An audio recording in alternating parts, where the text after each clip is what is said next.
அழகிய திமிருடன் இருவிழி புயல் என தாக்குதே.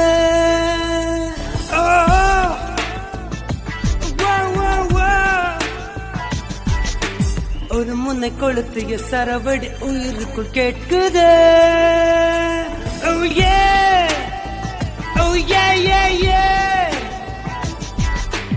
உடைப்பட்ட ஆனை விட்டு நூரை முட்ட புது இளம் பாயுது.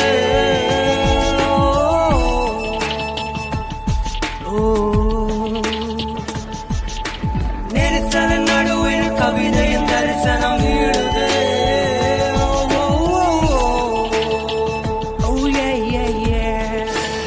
மறுமுறை அவள் விழி என்னை தொட முதல் முறை வேர்க்கிறேன். மழை தொட வெயில் சுடும் புதுவித அனுபவம் பார்க்கிறேன்.